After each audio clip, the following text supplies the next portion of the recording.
sponsorships nowadays are very difficult, specifically in Call of Duty and in Counter-Strike or any shooter game. Now, this relates to the conversation we're talking about parents, because it's the same thing that we're experiencing in the old mentality and inability to advance or to understand a new world is always going to be something that sets, video games back. Question number one for you. When Seth started playing video games, did you see him become a little bit more aggressive or violent?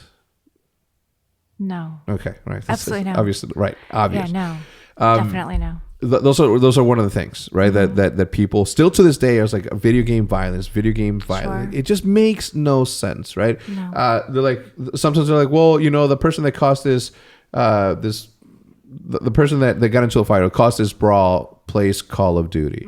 Well, why don't we blame it on the coffee that he drank earlier that day? Why don't we blame it on the food that he had that day? Because guess what? He is just one of a million people that bought that game the same way that he's one of the million people that bought the coffee, one of the same million. Like, why attribute that to that? What about the movie, right? What about this whole misconception? You know what that is too? Bad parenting. If you don't discipline your kids, more often than not, they're going to grow up to be assholes. These are just facts of life. If my dad wasn't as strict as he was with me, with the way that I am, okay, I would not be a good kid. Luckily, I was able to be sneaky enough to be able to spray paint, whatever it is that I was spray painting at the time. I just love art, and that's the art that I chose, or that chose me. Luckily, I was able to be that. But I remember my dad at one point telling me, he's like, if I ever see you sagging your pants like one of those fucking gangbangers, I'm gonna beat your ass. And I remember saying, like, it's fashion, Pop, right? It's a generation gap, which I feel like I'm experiencing now. Yeah. We were on vacation, and the beach was full of girls, teenage girls. Picture after picture after pose after pose. And everybody likes to take a couple selfies now and then, but it's just, I'm thinking, wow, is this me in the generation gap, Yeah, I don't think it's a generational gap as much as it, I'm glad that social media wasn't around when I was in high school. I would have been one of those unfortunate people that, later on become like, oh, look what you did back when you were a little kid. Anyway, the way that I got around the whole sagging of the pants with my dad was, I pretty much told him, like, what if my grandma told you couldn't wear those fucking ugly bell bottoms that you were wearing back when you wore them, Pop? Okay. What if she said that you're a hippie and that you smoke drugs? And he's like, well, that wouldn't have been true. I'm like, exactly. I'm not a gambler. This is fashion. So let's move on. This was months later. Anyway, so the problem with advertisement right now is that a lot of, I don't want to call them old, so we'll call them gray-haired old people. I'm kidding. We have these gray-haired executives in these positions of these really high, and they should, because they've been working there for a long time, and in these high positions of companies that advertise for whatever. Now, they know Bob, who works at the newspaper, and at the end of every year, Bob from the newspaper, who he spends a lot of money in advertising with, sends him a bottle of whiskey and a picture from his family. So, executive number one in advertising knows that Bob is going to send him a whiskey bottle. That's all he knows. They know each other. So all this money is going to go to the newspaper. All the money is going to go to the billboards. All this money is going to go to traditional television. And these same people are the same people that read the newspaper that said, video games cause violence. Therefore, this advertising executive from this one particular, industry or whatever is not going to advertise in Call of Duty or in that because of that. So the question to wrap it up, because I know I went on completely left. As a single mom, having one kid be a super athlete, right? And then having another kid who is another super athlete, but choosing to play video games. How do you, in the generational gap that you talk about, how were you able to say, you know what, we're living in a different world now? How did you allow Seth to just say, how did you support Seth and say, yes, I'm okay with you playing video games instead of working out or playing baseball and football and everything that we know is natural for somebody like you? Yeah, that's a good question. First of all, he was very passionate about it. He was very driven. He was very motivated. He got good grades. He probably stayed up too late playing, which was probably bad parenting. But I didn't give him a lot of flack about it, because he did have a social life. He did have friends. He got good grades, like I said, and he somehow made it work where he wasn't late for school. He, like I said, got good grades. He'd come home, take a nap, hop online. Let's call it work, because it really was work. Although some parents might not have looked at it that way. We were talking with some of his friends that are here in high school yesterday, and they were saying, "Oh yeah, I used to skip school and used to do this." And I'm like, "You guys used to do what?" And they're like, "Yeah, Seth did." I'm like, "Seth didn't," because when Seth was a junior and a senior in high school, he was participating in events. He was traveling literally around the world. The year that Apex, and that whole story, which we're not going to talk about because that's a whole nother story, when they left Optic and went to Apex so they could travel to Europe in 2012. He didn't have any extra days to miss school. I mean, he was going to school when he was really sick because he just didn't have any spare days. I mean, our school district was very strict about the number of days you could miss in a year. And, there again, I call it working. He was traveling around the country working, making money. And did I need him to make that money to help pay the family bills? No. But he was just very passionate about it. And I was seeing him be successful at it, not knowing where it was headed. I get a lot of parents that ask me questions about their kids and video games and how can I help them to become a pro. It's like, the dad that wants to see their son become a Major League Baseball player or an NFL professional player. And now these parents are talking about their kids as schools have scholarships for gaming. What can I do to help? And it's like kind of the opposite. What can I do to help them get better? Which is really a change. And, I don't think every kid's cut out to be a professional player. Do you agree? Yeah. I mean, what do you tell? I mean, yeah. So I tell them. I'm that person. Yeah. So I tell them, well, look, look at, let's say, Fwiz. Look at Oz. So Fwiz was a coach, went to college, worked for Machinima. I'm not sure what he does now, but I know he has a really great job with either Google or YouTube. Yeah. So, I think there are so many different industries that spawn off of gaming. Yeah. You can be a photographer. You can be a commentator. You can build the games. You can work for a controller company. You can work for a headset company. I mean, there are so many industries related to gaming that if the whole professional scene isn't going to happen, which is likely the case. I mean, Seth got in, 8-9 years ago before it was as large as it was. While it was still difficult, he just seemed to meet the right people online and do well when it counted. It's much larger now. And if he were trying to break in now, would he have been as successful? I don't know.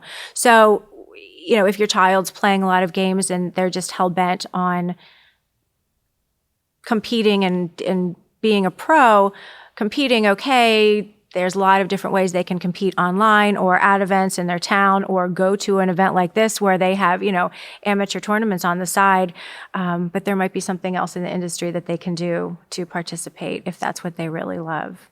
Yeah. You tell them that? I do tell them that. Yeah, definitely. I have that conversation because I've actually seen it happen with the two people I mentioned, and there are so many other people. I mean, people that run the stages, people that build the stages. Adam, with MLG. So that's what I tell them. I mean, I'm the prime example of that. I was never going to be good enough to do that, and I just chose a different path. And now more than ever, the amount of jobs that you can get in this industry is amazing. And if your son, daughter want to be involved, just imagine if somebody, if you at their age had the opportunity to, and I don't know how old who I'm talking to is, but imagine being young and being like, oh, you know what? I'm not going to be a basketball player in this new league called the NBA, but maybe I could be an admin, And then think about the projection that it is now. It's like, oh shit, you work for the NBA. That's cool, and obviously you get paid because it's the NBA. So that's amazing. Yeah, I mean, when MLG was on Park Avenue in New York, we'd go to Manhattan for the day at Christmas or whatever and pop in there, to see the works. And remember, there were a lot of people working there that weren't pro gamers. So, there's a whole industry of people that support it. On LinkedIn, when I see a post by somebody that I know, and then I look at the people that liked or commented on it and look at their titles. Oh my goodness. I used to know a lot of those people and now it's grown so much. You probably know a lot of those people, but yeah, there are so many different companies that support electronic sports. I can't keep up. Coming from a sports family, as we discussed previously, what do you think of the word esports? Does it bother you that it's esports? Is video game competitions a sport? Yeah, that's debated a lot. Yeah. At the end of a day, especially, if Seth's working a 10, 12-hour day, he's exhausted. At the end of a day of a competition, say they're in loser's bracket and they're not sitting around waiting to play the loser. It's game after game, it's stress after stress, full event. And the amount of tenacity it takes to hang with it, to stay, to want to continue, to keep your skills sharp, your mind sharp, your reflexes sharp, to be in a sitting position. I'm not comparing it to a race car driver, but just because you're not up running around, I don't think that you can not call it a sport because, like I said, it's not a traditional sport. Chess, poker, there are a lot of ways to compete. I know not just whether or not is it a sport, are they athletes, comes into play. And there's motocross. And okay, just because it's not dangerous, you're not risking your life, does that mean it's not a sport and you're not an athlete? So seeing what I've seen, I think it does definitely fall into that category. I think there was a couple years ago, there was a skier. I don't know if she was an Olympic skier. The X Games girl. Okay, but she really got into the debate on Twitter, and I don't know where it ended, but I think that more traditional athletes, gosh, I don't want to pigeonhole it, but might have more of a debate than somebody that's not an athlete themselves, and they debate it. Yeah. Look, everybody plays video games, period. And I think it's a lot more culturally accepted now because of everything that happened with Ninja last year, and then, the year before that, and the year before that with Nate Shot, and, way back then. It's more accepted now. And the person you're talking about, I don't know her name. I won't say her name, but it was during X Games, and she's like, I risked my life, to get this medal, and you're gonna give it to video game players? Like, I what are they don't doing understand. here? Yeah. Look, when the time came around to vote who the favorite X Games athletes were, guess what? The top 10 minus one were all Call of Duty players. The top 4 happened to be an Optic. Yes, brag. All right, but yeah, it's just one of those things where, again, is the generational gap that soon enough, these old men who I was talking about that are in charge of advertising, they're gonna go away, and then the smart, hip dude is gonna come in and is gonna do better for that company because he's no longer gonna be selling advertising on billboards that nobody looks at. If I'm in a stop sign, guess what I'm looking at? I'm not looking up at the billboards. I'm looking at my phone. Anyway, it doesn't. Well, let's talk about like the ad that Jack and Seth just did recently. Yeah, Burger King. I think which when you told me that, I was amazed. I thought it was somebody's apartment. You guys did an awesome job. I've probably watched that, 20 plus times. But if you look at the number of views that got, I think last time I looked, it was approaching right under 900,000.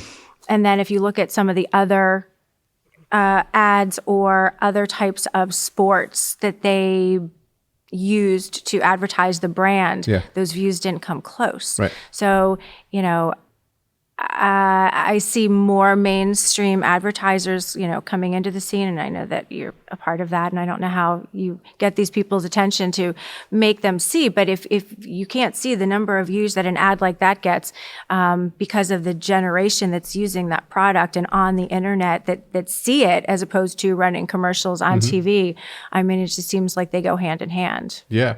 Look, it's the same thing that's always happened. You have... how long has it? TiVo. When did TiVo come out? The second that TiVo came out and people were able to fast forward through commercials, they should have seen it coming, right? The other thing is like even nowadays on YouTube, there's a lot of cool people who watch the entire ad, thank you, and there's a lot of people that just skip right through. But these are some things that where somebody like me gets to actually talk and deliver a message, right? You don't necessarily have to run a full commercial and pay whatever, because more often than not people are going to skip it. But if it's Seth that's telling you why he uses a SCUF controller, then that carries a lot of weight, specifically with the customers that they're trying to reach.